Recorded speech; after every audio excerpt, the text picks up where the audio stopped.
promise to kill you to the moon and back. Now let's go to space. We open the movie with the movie title and Jason's body getting lab tested. So we are at the Crystal Lake research facility and Jason is in a straitjacket, chained and stuck in a huge empty warehouse.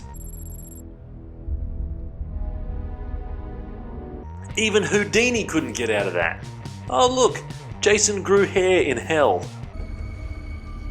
Now Jason has his eye on killing this security guard, but it's a bit chilly outside. There you go, covers him up. The army have arrived and they're going to transfer Jason. Well, Houdini, kiss Jason's ass, because we have a new champion magician. Now, Jason not being a fan of the army, but he is a great javelin champion. And he takes all these amateurs out. Now this chick, Rowan, she wants to get Jason cryogenically frozen, but she kinda didn't get her way. She sees everyone getting fucked up by Jason. Now Jason out of nowhere, he's all of a sudden got a machete, and he's hot on the trail of Rowan. And the only smart place to hide is a cryogenically frozen pod. She traps Jason and locks him in. Cryogenic. A good old machete, and the freeze is released. Freezing both Jason and Rowan like dinosaurs in the Ice Age. Who wrote this shit? The year is now 2455 and explorers have discovered this ruin and discovered their frozen bodies. They find Rowan and decide, hey, let's defrost her. And who's this guy? Anyone thinking what I'm thinking? Open it up. Let's open it up. And even when he's frozen, our hero draws blood.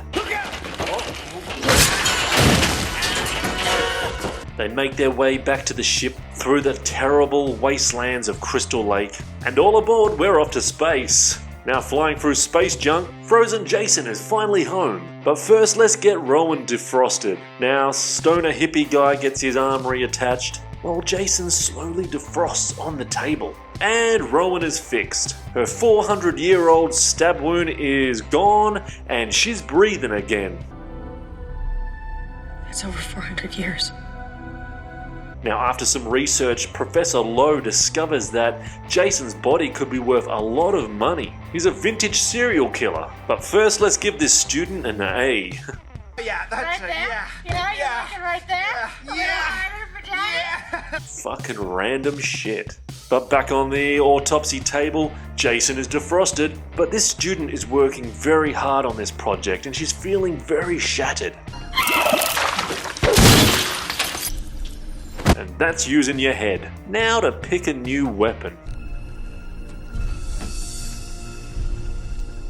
So many choices. And in his new spaceship environment, it's time to kill. Now back in Rowan's room, she explains to Professor Lowe about Jason. So one student brings in the machete and he asks, Professor, where do you want this? Don't worry, Jason will find it. Now Rowan is mortified to hear that Jason is on board. Why the hell would you bring him back? To make a 10th movie, of course? He is an unstoppable killing machine. He's not dead. Yes he is. Show me. Okay, if that's what you want. Attention, we have a hostile on board. Now hearing that, everyone better stop their foreplay and get to the bridge. Yeah. Oh, he walked into that one. So Jason takes the body and leaves so that girl can go back and tell the others, and we have a situation on board. Over in the other room, Dallas and Stoner are playing a CGI game. It's like a laser tag game, but Jason wants to play too. In a double kill that Jason thought was real, Not count as a kill. it was just a shitty space game. And this must be spinning Jason the absolute fuck out. And now with his famous Jason chiropractic moves, Jason helps Stoner out with his bad back. Dallas is pissed, but Jason introduces him to the ship's walls. in a really lame kill. Now the team is assembled and they're ready to take Jason out. Over in the engineer room, Crutch is working on some shit. Yes, his name is Crutch. But before Jason can get the kill, in rolls Sergeant Broski and his team. It's gonna take more bullets than that to take our hero down. After firing a shitload of rounds, Jason is gone. And now would be a great time for the team just to split up. The first soldier to go needed a neck adjustment from our chiropractic hero. Next soldier, he tries some karate moves on Jason, but unfortunately he's screwed.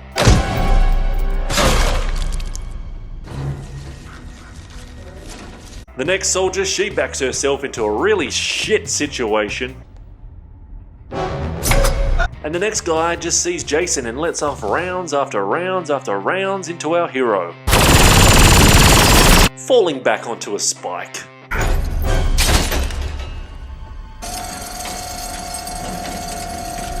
Take your time, Sarge. You ain't going nowhere. But you all know Jason can pull himself off that thing. And humiliation really makes you feel like half the man you used to be. With only Sergeant Brodsky left in that area, Jason shows him who's in charge. It's gonna take more than a poke in the ribs to put down this old dog. Okay, give him more. That ought to do it. So the soldiers are all gone. Back on the deck, the rest of the crew is shitting bricks. But the pilot is almost at the docking station until Jason decides to take control of this ship. And now without no one behind the driver's seat, this could be a bumpy landing on this space station. Crashing straight through it, this docking station is cactus. Now with the crew barricaded in the main area, they think Jason can't break in and get them. But it doesn't matter if it's a cabin or a spaceship, because we have time for a classic Voorhees signature move. Damn, I love these Voorhees. So everyone escapes and goes and barricades themselves in a new area, except for Professor Lowe. So he tries to negotiate with Jason not to kill him. You know, I know people, you know, I have connections. Better than screaming like a bitch, I suppose. But Jason sees something better. Oh, you're fucked now. It's okay, he just wanted his machete back. So the others decide that the best place to go is escape from the shuttles. Great idea. And Rowan finds Sergeant Brodsky. Absolute sloppy work by Jason leaving this one alive. Now Crutch has just got this shuttle ready to roll, but Jason's turned up to give him a little bit ahead. Whoa! Oh, you're fucked. So there's always one person to ruin it for everyone else. This stupid bitch decides to not let the rest of the crew into the shuttle, locking the doors. So she launches away with the fuel pipe still attached and kaboom! You're fucked. So Jason corners the remaining three, but here comes Robot Fucker and his cyborg sex slave. Afraid I'm gonna have to hurt you now. To save the day with some crazy ninja moves.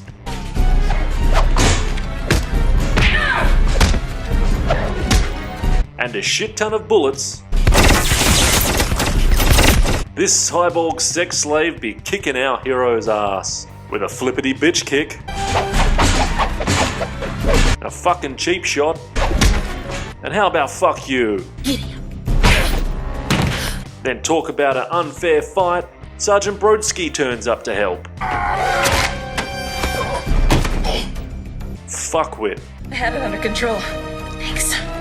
You cheeky cyborg sex slave bitch. In this unfair attack from this sex cyborg slag, she first blows off Jason's good machete arm. Then ninja kicks him through the fucking space wall. Then the leg shot. Then she blows off half our hero's head. And just to rub salt into the wound, she gives back the machete.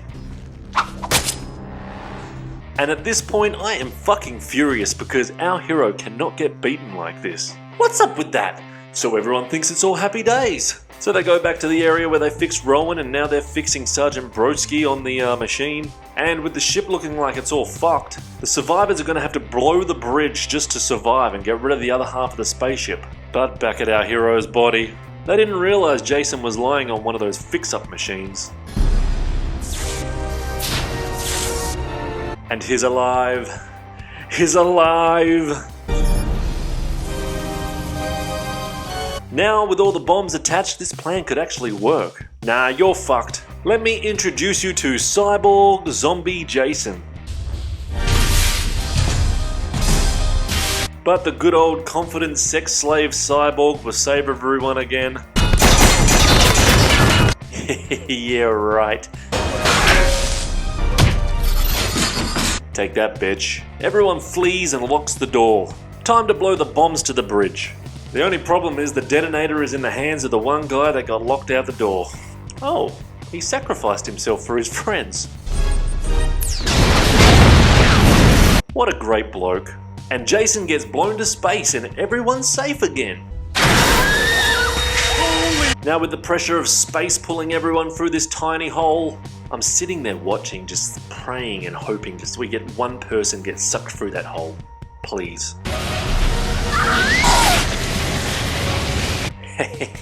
Fantastic. So Jason is back on the ship and the 3 survivors, they've got their rescue ship to arrive. But the door won't open. So Sergeant Brodsky puts on a spacesuit and he goes outside to fix the problem. I'm going to divert the main power supply unit and send it to you. Fuck me. Who wrote this shit? So with Jason so close, they need to buy some time. They need a diversion. How about a hologram of Crystal Lake? That's actually pretty fucking gold. That's pretty gold. Hey, let's add some sexy 80 girls for Jason. Want a beer? Or do you want to smoke some pot? He'd appreciate it. Time to kill some holograms. They get the doors open and the crew just get in, but Jason misses out. But you can always stay and play with Sergeant Brodsky. They leave them, disconnect, take off, and boom, bitch. That ship is gone, but it's never over for Jason as he flies straight towards the rescue ship. And fuck you, Sergeant Brodsky, but they drop down and fly through space towards Earth 2, and Sergeant Brodsky, he burns up, landing in a camp area on Earth 2. We landed in the lake. We couldn't have asked for it to be any other way. Fuck. The end. That's the end. Now for all the questions we want answered. How did Jason get out of hell? How did he get out of hell? I don't know. We don't know how he got out of the hell. We don't know how he got into that freaking lab where he's all chained up. And then he gets out like that. I don't know. How did our planet get so fucked up? 2455 and it looks like fucking Earth is all fucked. Hope that doesn't happen. Not that we give a shit, we're not going to be here. How many people died on that docking station when the ship flew into it? That's a lot of kills. There would have been a lot of people on that ship. That could have been about 30, 40, maybe 50 kills for Jason. We don't know. We don't know how many people were on there. Woo. Why didn't they make Friday the 13th Part 11 on Earth 2? It would have been alright. They could have started again. I don't know, would he have been half zombie, half cyborg again, or would he be back to normal? I can understand why they didn't make any more movies after this, because Jason would have been half cyborg. You can't make any more. This movie ruined them making any proper sequels, because he was half fucking cyborg now. And it's the year 2455. You ruined it.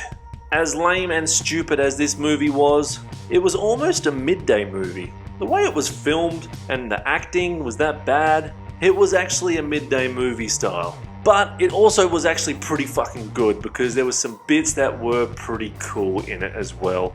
It was the sex cyborg slave kicking Jason's ass really lost a lot of points. Turning him into a cyborg was pretty cool, but it ruined it for making any other sequels. So to end all the series, it gets 5 out of 10 hockey masks for me. And as bad as it was, we'll look at the ladder like this. The ladder goes part 5, bottom of the ladder, 4 out of 10. Part 7, 5 out of 10. Part 9, 5 out of 10. And part 10 is 5 out of 10. And part 8 is 5 out of 10. But 8 is better than 10. 10's better than 9. 9's better than 7. And then we've got part 2, 3, and 4. All are 6 out of 10, but 4's better out of them. They're awesome slashers.